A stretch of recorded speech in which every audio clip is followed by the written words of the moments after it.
বিক্ষোভকারী এরফানের মৃত্যু স্থগিত করল ইরান সরকার।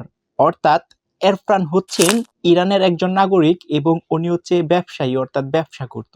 কিন্তু ইরানের সরকার পতন বা সরকারের বিরুদ্ধে যে আন্দোলনটা হয়েছিল সেখানে সে অংশ নিয়েছিল এবং এক পর্যায়ে ইনার যে প্রশাসন আছে সেই ইরান প্রশাসন এরফানকে ধরে নিয়ে যায় এবং ধরে নিয়ে যাওয়ার পর তাকে হচ্ছে বিচার হয় এবং আদালতে প্রেরণ করার পর বিচারের মাধ্যমে ওনার ফাঁসির রায় হয়। কিন্তু এরফানের সাথে তার যে পরিবার আছে, তার আত্মীয় স্বজন আছে, কারো কোনো সুযোগ দেয় না দেখা করার জন্য এবং তার যে বড় বোন আছে উনি হচ্ছে একজন আইনজীবী, তারপরে ওনাকে সুযোগ দেয় না এরফানের সাথে যোগাযোগ করার জন্য। কিন্তু অবশেষে এরফানের যে মৃত্যুদণ্ড হয়েছিল সেটা কার্যকর হয় নাই এবং সেটাকে স্থগিত ঘোষণা করছে ইরান সরকার।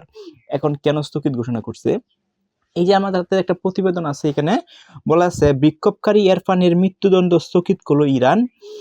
ইরান সরকার বিরোধী আন্দোলনের অংশ নিয়ে গ্রেপ্তার হওয়ার তরুণ এরফান সুলতানিয়ার মৃত্যু স্থগিত হয়েছে দেশটির কর্তৃপক্ষ।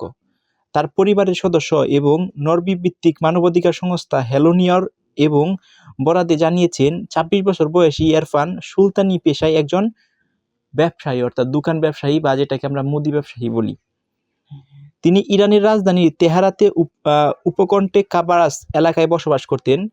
সরকার বিরোধী বিক্ষোভে অংশ নেওয়ার অভিযোগে গত ৮ই জানুয়ারি নিজ বাসা থেকে তাকে গ্রেপ্তার করা হয়। গ্রেপ্তারের মাত্র ৩ দিনের মধ্যে বিচার শেষে তাকে ফাঁসির আদেশ দেওয়া হয়। অর্থাৎ ওই দেশের যে আইনের আদালত আছে সেখান থেকে ওনাকে ফাঁসির রায় দেওয়া হয়। আদালতের বিচার প্রক্রিয়া সুলতানিয়ার পরিবারের কোনো সদস্য কিংবা ঘনিষ্ঠ স্বজনকে উপস্থিত থাকতে দেওয়া হয়নি, এমনকি তার বোন, যিনি একজন নিবন্ধিত পেশাদার আইনজীবী। দ্যাটস মিন ওই দেশের সরকারের সরকারি লোক, যেহেতু নিবন্ধিত বলা আছে, তাকে আদালতে ঢুকতে দেওয়া হয়নি বলে জানিয়েছেন ব্রিটিশ দৈনিক দ্য গার্ডিয়ান, একটা পত্রিকার নাম। গতকাল বুধবার ১৪ জানুয়ারি তার মৃত্যুদণ্ড কার্যকর করা কথা ছিল। এরফানের আত্মীয় সুমাইয়ের নামের এক নারীর সিএনএ-কে বলেন, আমরা জানতে পেরেছি যে তার মৃত্যুর কার্যকর করা হয়নি, তবে এখনো দণ্ড পুরোপুরি বাতিল করা হয়নি। আমরা নতুন তথ্যের অপেক্ষায় আছি। অর্থাৎ যেন একটা নিউ ইনফরমেশন আছে, এই ইনফরমেশনটা ওরা কালেক্ট করতে পারতেছে না। পরে মানবাধিকার সংস্থা হেলনগাও এক প্রতিবেদনে নিশ্চিত করেন যে এরফান সুলতানিয়ার মৃত্যুর আপাতত স্থগিত করা হয়েছে।